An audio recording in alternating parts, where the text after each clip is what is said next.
ಆರೋಗ್ಯವೇ ಮಹಾಭಾಗ್ಯ ಅಂತ. ನಿಮ್ಮ ಕಾಯಕದ ನಡುವೆನೂ ನಿಮ್ಮ ಆರೋಗ್ಯವನ್ನು ನೀವು ಕಾಪಾಡಿಕೊಳ್ಳಿ ಅಂತ ನನ್ನ ಒಂದು ಮನವಿ ಅಷ್ಟೇ. ಇವತ್ತು ನಿಮಗೇನು ನಾವು ಮೆಟೀರಿಯಲ್ಸ್ ಕೊಟ್ಟಿರ್ತೀವಿ ಯೂಸ್ ಮಾಡೋದಕ್ಕೆ, ಅಂದರೆ ಶೂ ಆಗಿರಲಿ, ಗ್ಲೌಸ್ ಆಗಿರಲಿ, ಸಾಕ್ಸು, ಜಾಕೆಟು, ಹೆಲ್ಮೆಟು, ಮಾಸ್ಕು ಇವೆಲ್ಲ ನಿಮಗೆ ಕೊಟ್ಟಿರ್ತೀವಿ. ಬಟ್ ನನಗೂ ಗೊತ್ತು ನೀವು ಯಾರು ಯೂಸ್ ಮಾಡಲ್ಲ. ನಾನು ದಿನ ನೋಡ್ತಾ ಇರ್ತೀನಿ, ಕೋಟ್ ಒಂದು ಹಾಕೊತೀರಿ, ಜಾಕೆಟ್ ಮಾತ್ರ, ಇನ್ನು ಮಿಕ್ಕಿದೇನೋ ಹಾಕೋಲ್ಲ.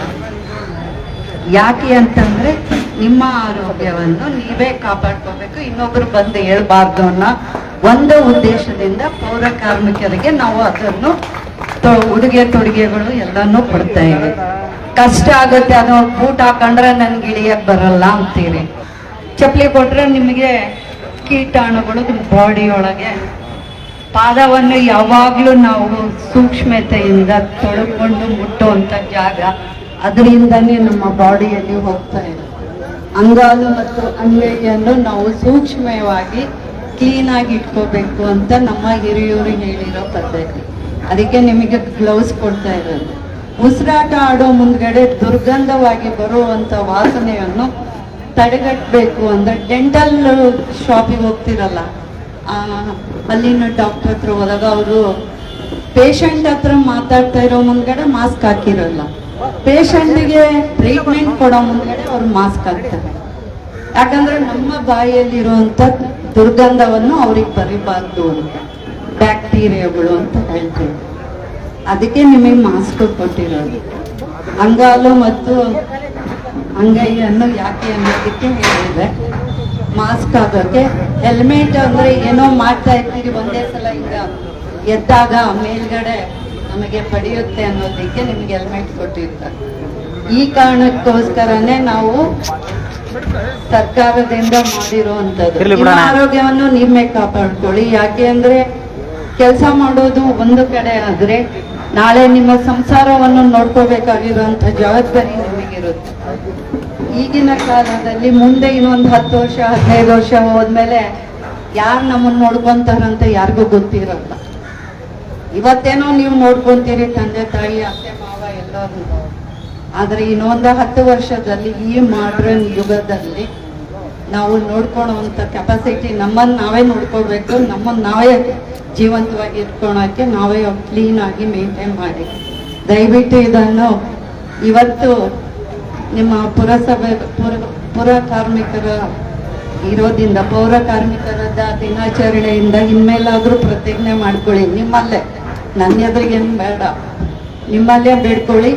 ನೀವು ವಸ್ತ್ರಗಳನ್ನು ಧರಿಸಿ, ಉಡುಗೆ ತೊಡುಗೆಗಳು ನಿಮಗೆ ಕೊಟ್ಟಿರುವಂಥ ಸೂಟು ಕೊಟ್ಟು ನಿಮಗೆಲ್ಲ ಕೊಟ್ಟಿರೋದು ನಿಮಗೋಸ್ಕರನೇ.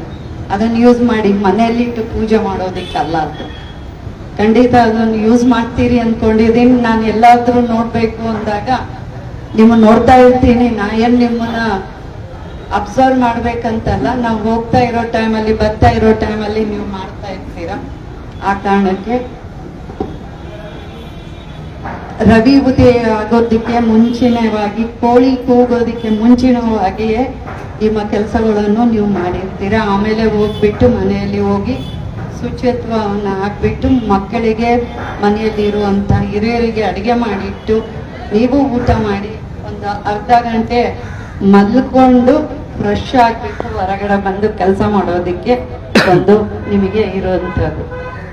ಇವತ್ತೆಲ್ಲರೂ ಹೇಳಿದ್ರು ನೀವೆಲ್ಲ ಎತ್ತುತ್ತೀರ ಅಂತ. ನಮ್ಮ ಆರೋಗ್ಯಕ್ಕೆ ಕಾರಣಕರ್ತರೆ ಪೌರ ಕಾರ್ಮಿಕ. ನಾವು ಇಷ್ಟು ಗಟ್ಟಿಮುಟ್ಟಿಯಾಗಿ ಇರೋದಕ್ಕೆ ನೀವು ಮಾಡುವಂಥ ನಮ್ಮ ಹರಪನಹಳ್ಳಿಯಲ್ಲಿ ಕ್ಲೀನಿಂಗ್, ಸ್ವಚ್ಛತೆಯನ್ನು ಮಾಡೋರೇ ನೀವು.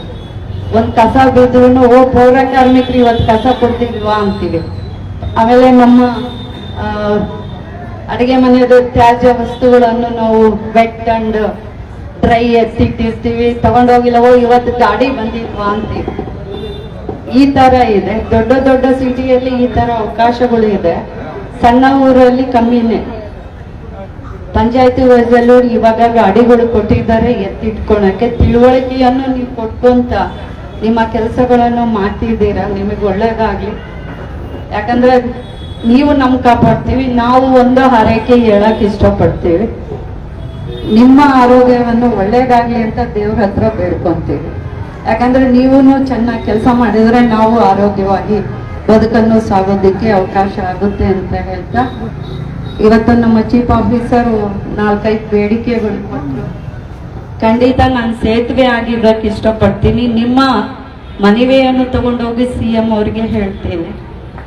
ಹೇಳಿದ್ರು ನಮ್ಮ ಯಾರು ಮ್ಯಾನೇಜರ್, ಎಸ್ ನಾನು ಕರೆಯೋದೆ ಅಂಕಲ್ ಅಂತ, ಅದರಲ್ಲಿ ಏನು ತಪ್ಪಿಲ್ಲ. ಟೀನೇಜ್ ಹುಡುಗಿ, 16 ವರ್ಷದ ಹುಡುಗಿನೋ ಇದ್ದಾಗಿಂದನೂ ಅವ್ರು ನೋಡಿರೋಳು, ಅವ್ರ ಜೊತೆಗೆ ಒಡನಾಟದಲ್ಲಿ ಬೆಳೆದಿರೋ ಅಂತವಳು. ಅದರಿಂದ ಅವರಿಗೆ ಅಂಕಲ್ ಅನ್ನೋದಕ್ಕೆ ಇಷ್ಟಪಡ್ತೀನಿ. ಸರ್ ಅಂದ್ರೆ ತೃಪ್ತಿ ಕೊಡೋಲ್ಲ, ಅನಿವಾರ್ಯ ಇದ್ದಾಗ ಸರ್ ಅಂತೀನಿ. ಬಟ್ ನಾರ್ಮಲ್ ಆಗಿ 90% ಅಂಕಲ್ನೇ ಅಂತ ಅನ್ನೋದು. ಯಾರೇ ಇರ್ಲಿ, ಯಾರೇ ಇದ್ರೂ ಕೇರ್ ಮಾಡೋಲ್ಲ. ಯಾಕಂದ್ರೆ ನಮ್ಮನ್ನ ಅವರ ಸಂಬಂಧ ಆ ಥರ ಇದೆ. ನಮ್ಮ ತಂದೆ ಜೊತೆ ಕೊಲಿಗೆ ಆಗಿದ್ದವರು, ನಮಗೆ ತುಂಬ ಹತ್ತಿರದವರು, ಎಲ್ಲ ಥರದಿಂದನು ನಮಗೆ ಬೇಕಾಗಿರುವಂಥ ಬೇಡಿಕೆಯನ್ನು 371J ಮಾಡಿಕೊಂಡಿರುವಂಥ ವ್ಯಕ್ತಿ ಅಂಕಲ್ ಅನ್ನೋದ್ರಲ್ಲಿ ಏನು ತಪ್ಪಿಲ್ಲ. ಯಾಕಂದ್ರೆ ಅವರು ಒಬ್ಬರು ಮನೆಯ ಸದಸ್ಯರೇ ನಮಗೆ. ಈಗ ನಮ್ಮ ತಂದೆ ಇಲ್ಲ, ತಮ್ಮ ಇಲ್ಲ, ತಾಯಿ ಇಲ್ಲ ಅಂದಾಗ ಅವ್ರ ಕೊಲಿಗ್ ಅಂತ, ನಮ್ಮ ತಂದೆ ಕೊಲಿಗ್ ಮನೆಯಲ್ಲಿ ಸಂಬಂಧದಲ್ಲಿ ಇದ್ದವರಿಗೆ ಅಂಕಲ್ ಅನ್ನೋದ್ರಿಂದ ತಪ್ಪೇನಿಲ್ಲ ಅಂತ ನನ್ನ ಭಾವನೆ.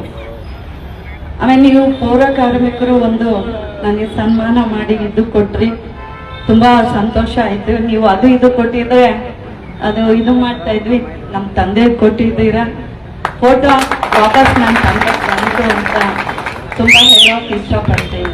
ಅದು ತುಂಬಾ ಸಂತೋಷದ ಕ್ಷಣ. ನಿಮ್ಮ ಮ್ಯಾನೇಜರ್ ಹೇಳಿದ್ರಲ್ಲ, ಅವ್ರ ಕಣ್ಣಲ್ಲಿ ಚಮಕಾಯ್ತು ಅಂತ. ಖಂಡಿತ ಕಣ್ಣಲ್ಲಿ ಚಮಕು. ಯಾಕಂದ್ರೆ ನಮ್ಮ ತಂದೆ ನೋಡಿದ ದಿವಸ ಖಂಡಿತವಾಗಿ ನನಗೆ ಕಣ್ಣಲ್ಲಿ ಒಂಥರ ಶೈನಿಂಗ್. ನಮ್ಮ ಪಪ್ಪಂದೇ, ನಮ್ಮ ಅಪ್ಪಾಜಿದೇ ನನ್ನ ಕಣ್ಣಲ್ಲಿ ಶೈನಿಂಗ್ ಬರೋದು. ನಾನು ತುಂಬಾ ಜೋರಾಗಿ ನಗೋದು ಕಮ್ಮಿ, ನಾನು ನಕ್ರೂ ನನ್ನ ಕಣ್ಣಲ್ಲೇ ನಗ್ತೀವಿ ಅನ್ನೋದಕ್ಕೆ ಒಂದು ಬಹಳ ಜನ ಹೇಳ್ತಾ ಇರ್ತಾರೆ, ನಿಮ್ಮ ತಂದೆ ನೋಡ್ದಂಗೆ ಆಗುತ್ತೆ ಅಮ್ಮ. ಖಂಡಿತ ನಮ್ಮ ತಂದೆ ಮಗಳು ಅಂದಮೇಲೆ ನಮ್ಮ ಅಪ್ಪಾಜಿದು ಬಾಹ್ಯನೂ ಹಂಗೆ ಬರಬೇಕಲ್ಲ. ಕೆಲವು ಫೀಚರ್ಸ್ ಬಂದಿದೆ, ಕೆಲವ್ರು ಇಲ್ಲ. ಕೆಲವು ನಡವಳಿಕೆಯಲ್ಲಿ ಬಾಡಿ ಲ್ಯಾಂಗ್ವೇಜ್ ಅಲ್ಲೂ ಬಂದಿದೆ, ಇಲ್ಲ ಅಂತ ಹೇಳಲ್ಲ. ಮತ್ತೆ ಮಗಳು ಅಂದಮೇಲೆ ನಾರ್ಮಲ್ ಆಗಿ ಮೊದಲೇ ಮಗಳು ಅಂದಾಗ ಅವೆಲ್ಲ ಬಂದೇ ಬರುತ್ತೆ. ಅಶೋಕರು ಹೇಳ್ದಂಗೆ ನಾನೇನು ದೊಡ್ಡ ಕೆಲಸನೂ ಮಾಡ್ತಾ ಇಲ್ಲ, ಏನು ಬರುತ್ತೋ ಅದನ್ನು ಮಾಡ್ತೀನಿ. ಅವ್ರಿಷ್ಟು ಹೊಗಳಿದ್ದು ಭಾಷಣ